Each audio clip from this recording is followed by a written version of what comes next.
सहारा जंगल में सारे पंछी बहुत डरे हुए हैं क्योंकि जंगल में बहुत बड़ा तूफान आने वाला है। सारे पंछी परेशान होकर खड़े हुए थे। उन्हें डर था कि अगर बड़ी बारिश होगी तो सब पंछी के घोंसले तबाह हो जाएंगे। दोस्तों, हम सब पर बहुत बड़ी एक विपदा आन पड़ी है। हमारे मौसम के जानकार पक्षियों ने यह सूचना दी है कि 2 से 3 दिन में बारिश के साथ साथ बहुत बड़ा तूफान आने वाला है। आप सबको जल्द से जल्द घोंसले पक्के करने होंगे। सब पंछी डर के मारे एक दूसरे की तरफ देख रहे थे। उसमें से एक पंछी ने कहा, राजा जी, हम 2 दिन में कैसे घोंसला बनाएंगे? लकड़ियां जमा करने में ही हमें 7 से 8 दिन लग जाएंगे। तुम चिंता मत करो, हमने इसकी व्यवस्था पहले से ही कर ली है। हमारे राज्य के भंडार में कुछ लकड़ियां जमा है। आपातकालीन समय के लिए इसे रखा था। अब इसका इस्तेमाल करने का समय आ गया है।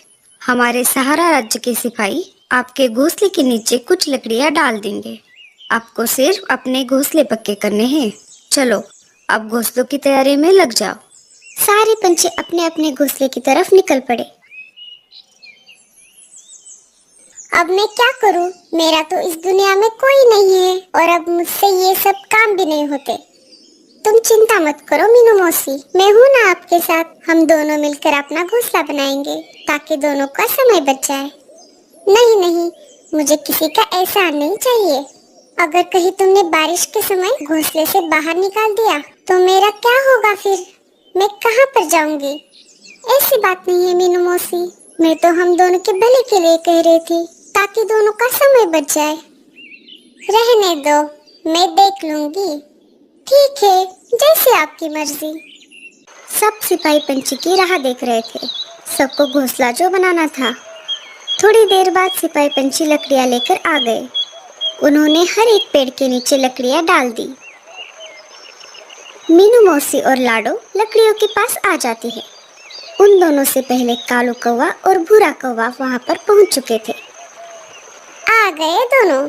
काम के समय पर तो गायब रहोगे और जब प्रसाद बट रहा हो तो दोनों पहले से हाजिर रहते हैं। मतलबी कहीं के। अरे मीनू मौसी, इन लकड़ियों पर सिर्फ तुम्हारा नाम नहीं लिखा है, इन पर हमारा भी अधिकार है। हाँ हाँ, मुझे मत सिखाओ क्या अधिकार है और क्या नहीं। मैं तुम जैसों को बहुत अच्छी तरह से जानती हूँ। ये सिर्फ 3 घोंसले बनाने जितनी ही लकड़ियाँ हैं और इनमें से मैं मेरा हिस्सा नहीं देने वाली। तुम तीनों में से किसी एक को दूसरी लकड़ियों का इंतजाम करना पड़ेगा।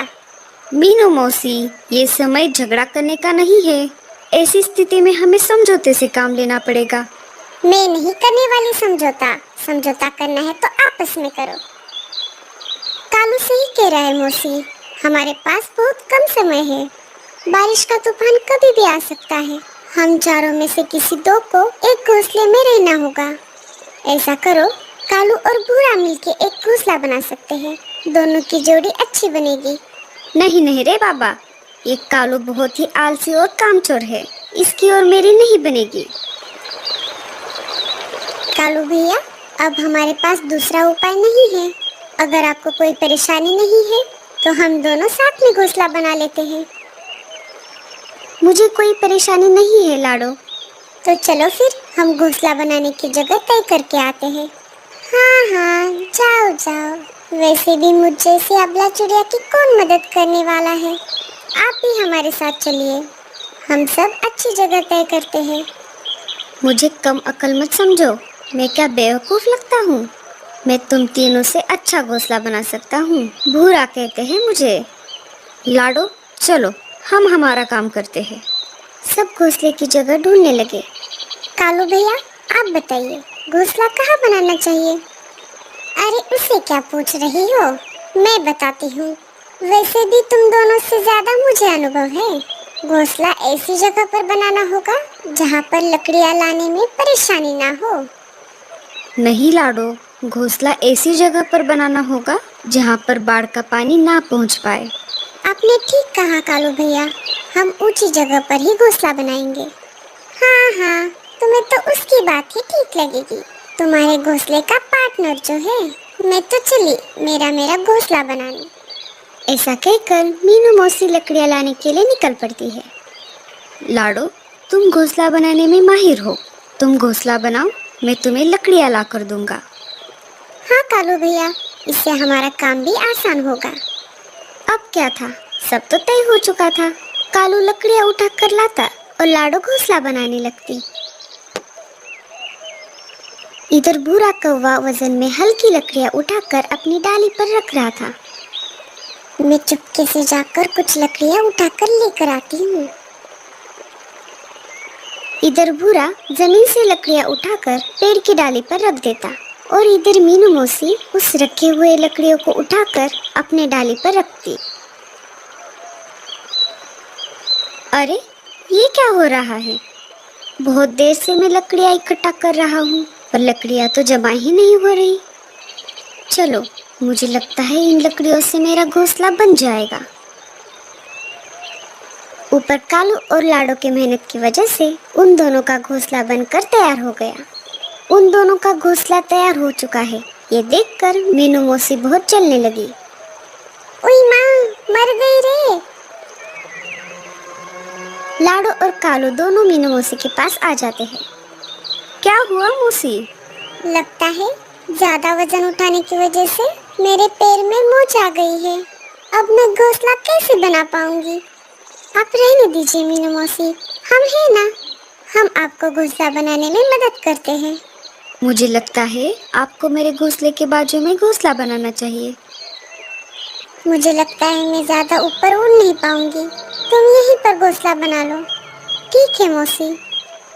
ऐसा कहकर लाडो और कालू ने मीनू मौसी का घोंसला बनाना चालू कर दिया। मीनू मौसी मस्त आराम कर रही थी और दोनों घोंसला बनाने में लग गए। थोड़ी ही देर में घोंसला बनकर तैयार हो गया। लो मौसी, घोंसला बनकर तैयार है। अब हम सबको अंदर जाना होगा, वरना बारिश का तूफान कभी भी आ सकता है। इधर भूरे ने जैसे तैसे अपना घोंसला तैयार कर लिया और वैसे ही अंदर जाकर सो गया। कालू भैया, मुझे नहीं लगता कि बारिश 4-5 दिन रुकने वाली है। हमें अनाज का प्रबंध करना होगा। हाँ लाडो, मुझे एक जगह पता है, वहाँ पर बहुत सारा अनाज है। हम जाकर वो अनाज लेकर आते हैं। दोनों ने 4 से 5 दिन तक चले इतना अनाज इकट्ठा कर लिया। रात हो गई, सब अपने अपने घोंसले में बैठे हुए थे।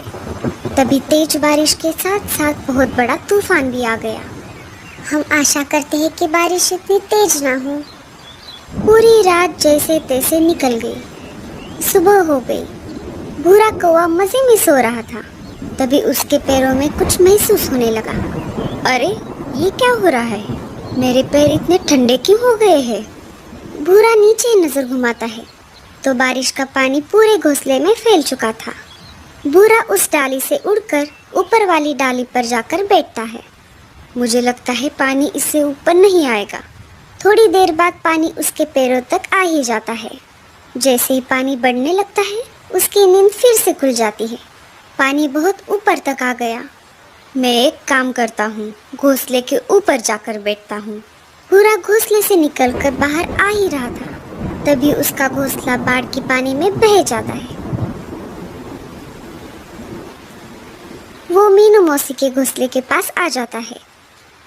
मीनू मौसी, दरवाजा खोलो, मेरा घर पानी में डूब गया है और मैं बाहर बारिश में भीग रहा हूँ। अरे ओ मीनू मौसी, खोलिए ना दरवाजा।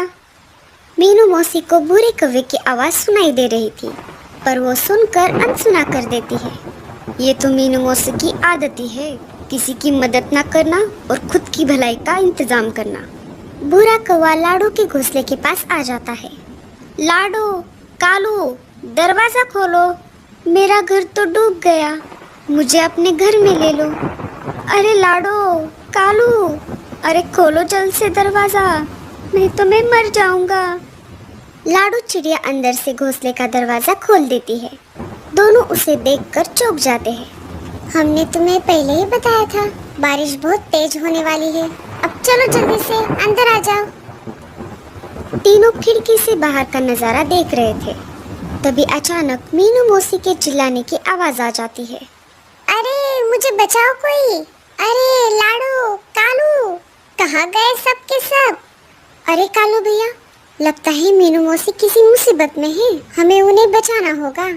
उसके साथ ऐसा ही होना चाहिए। ऐसी बात नहीं है, वो हमारी दोस्त है और हमें किसी मुसीबत में फंसे हुए पंछी की मदद करनी चाहिए, चाहे वो हमारा दुश्मन ही क्यों ना हो। अगर तुम्हें मदद करनी है तो तुम दोनों ही चले जाओ, मैं नहीं आने वाला। कालू और लाडो घोंसले से बाहर चले जाते हैं। दोनों ने बाहर आकर देखा तो मीनू मौसी पानी में बह रही थी। तभी कालू पेड़ की डाली की सहायता से मीनू मौसी को पानी से बाहर निकालता है। चलो हम घोंसले के अंदर चलते हैं। जैसे ही तीनों घोंसले में जाने वाले थे, लाडो का घोंसला भूरे कौवे के साथ ही पानी में डूब जाता है। भूरा कौवा पानी में डूबने लगता है। कालू भैया, ये क्या हो गया? हमें भूरे कौवे को भी बचाना होगा। नहीं नहीं, मैं उसे नहीं बचाऊंगा। तुमने देखा नहीं वो कैसे मीनू मौसी को बचाने के लिए इनकार कर रहा था। कालू भैया, अभी अभी तो आप कह रहे थे मुसीबत में फंसे पंछी की मदद करनी चाहिए, चाहे वो हमारा दुश्मन ही क्यों ना हो। ठीक है बाबा, बचाता हूँ। अरे मर गया रे, बचाओ। अरे देख क्या रहे हो सबके सब, कोई तो बचाओ मुझे। अगर मैं तुम्हारे साथ आ जाता तो ये मुसीबत नहीं आती। कालू उसे पानी से बाहर निकालता है और उसे ऊपर से डाली पर छोड़ देता है। अब आगे क्या होगा? तीनों के घोंसले तो बाढ़ में डूब